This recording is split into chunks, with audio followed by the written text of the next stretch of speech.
Nuwa Media. Ẹ kú dédé ìwòyí níbi gbogbo tí ẹ ti ń gbọ́ mi káàkiri àgbáyé.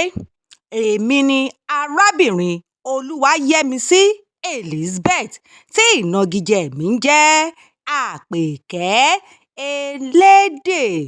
Ètò Yorùbá Dùn ló ń dé sí etí ìgbọ́ wa lórí ìtàkùn Nuwa Media.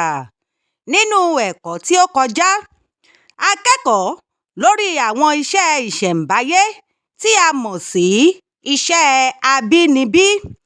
A ti mọ̀ nípa iṣẹ́ àgbẹ̀ àti iṣẹ́ ọdẹ. Lọ́sẹ̀ yìí, a fẹ́ dánilẹ́kọ̀ọ́ lórí iṣẹ́ àgbẹ̀dẹ.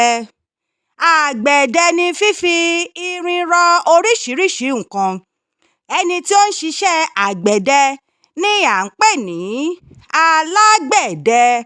Kò sí nǹkan tí alágbẹ̀dẹ kò lè fi irin rọ.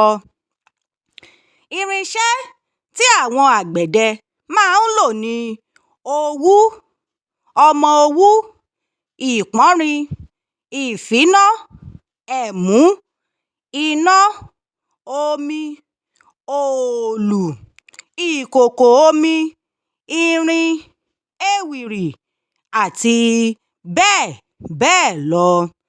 Àwọn àgbẹ̀dẹ ló máa ń rọ kọ́kọ́rọ́, agogo, ọkọ́, ọ̀bẹ, àdá, akọ́rọ́, ìbọn ṣakabùlà àti bẹ́ẹ̀ bẹ́ẹ̀ lọ.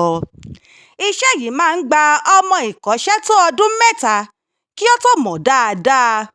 Ó sì gbà kí ènìyàn ní ọpọlọ, kí ó sì ní ọ̀pọ̀lọpọ̀ sùúrù pẹ̀lú láti kọ́ iṣẹ́ náà.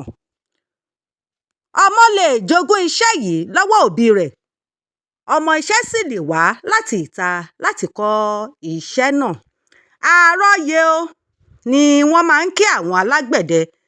Alágbẹ̀dẹ yóò sì dáhùn pé Ògún á gbè ọ́ o. A ò ní rí ju báyìí lọ lórí ètò Yorùbá Dùn lọ́sẹ̀ yìí. Arábìnrin Olúwayẹmisí Elizabeth ni orúkọ mi. Ìnagijẹ mi ni Àpèkẹ́ Elédè. Ó dìgbà. Nuwa Media.